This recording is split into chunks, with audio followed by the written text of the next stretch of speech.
क्या गुजरात अब सिर्फ मैन्युफैक्चरिंग और सेमीकंडक्टर हब नहीं बल्कि इंडिया का एआई और डेटा सेंटर पावर हाउस बनने की तैयारी कर रहा है? क्योंकि गुजरात गवर्नमेंट ने एक ऐसा बड़ा दाव लगाया है जिसकी कीमत है करीब 6 लाख करोड़।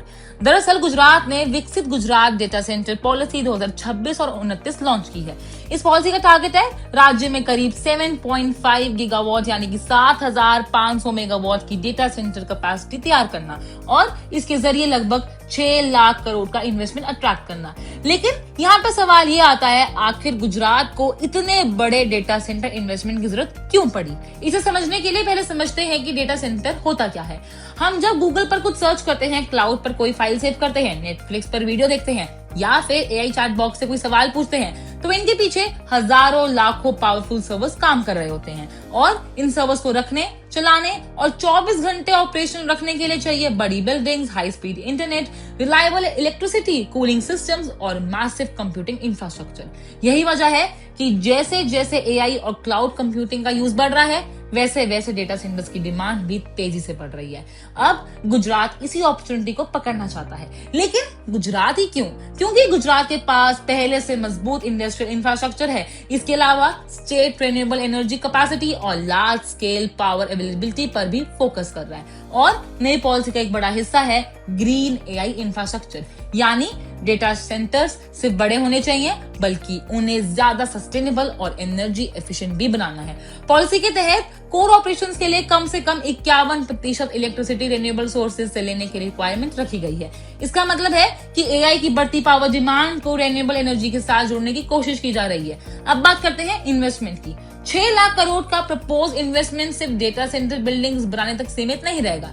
इसके साथ डिमांड बढ़ेगी पावर इंफ्रास्ट्रक्चर की, रिन्यूएबल एनर्जी की, ट्रांसमिशन की और ग्रीन इंफ्रास्ट्रक्चर की, टेलीकॉम की और फाइबर कनेक्टिविटी की, कंस्ट्रक्शन की, कूलिंग टेक्नोलॉजी की और इंजीनियरिंग तथा टेक्नोलॉजी सर्विस।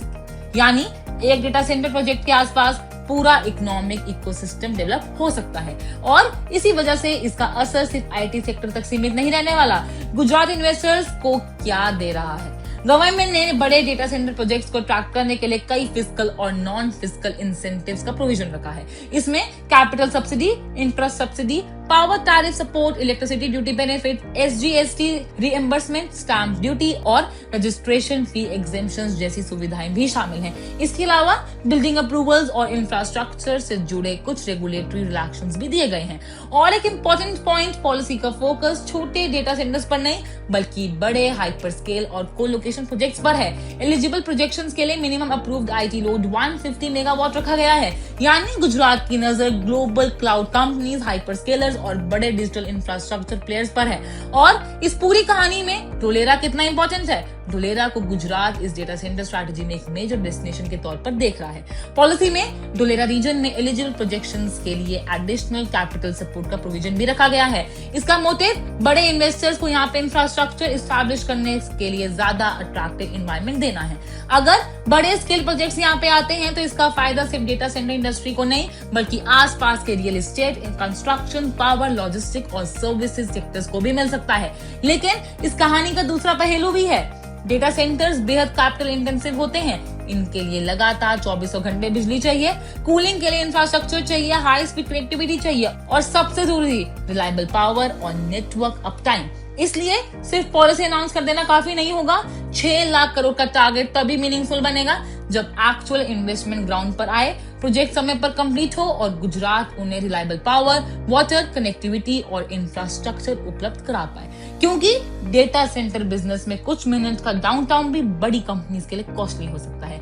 तो यहाँ पे बड़ी तस्वीर क्या है? गुजरात अब ट्रेडिशनल मैन्युफैक्चरिंग से आगे बढ़कर एआई, क्लाउड और डिजिटल इंफ्रास्ट्रक्चर इकोनॉमी में अपनी जगह बनाने की कोशिश कर रहा है। अगर 7.5 गीगावाट कैपेसिटी का टारगेट बड़े लेवल पर मटेरियलाइज होता है तो गुजरात इंडिया के डिजिटल इंफ्रास्ट्रक्चर मैप पर एक बहुत बड़ा हब बन सकता है। अब असली सवाल सिर्फ ये नहीं है कि 6 लाख करोड़ का इन्वेस्टमेंट आएगा या फिर नहीं। असली सवाल ये है कि इससे गुजरात में एक ऐसा इकोसिस्टम बनेगा जहां पे AI, renewable energy, power infrastructure और डिजिटल इकोनॉमी एक साथ ग्रो करे। अगर ऐसा हुआ तो गुजरात की ये डेटा सेंटर पॉलिसी सिर्फ टेक्नोलॉजी पॉलिसी नहीं रहेगी बल्कि ये बन सकती है इंडिया की अगली इन्वेस्टमेंट और एआई ग्रोथ स्टोरी का बड़ा हिस्सा।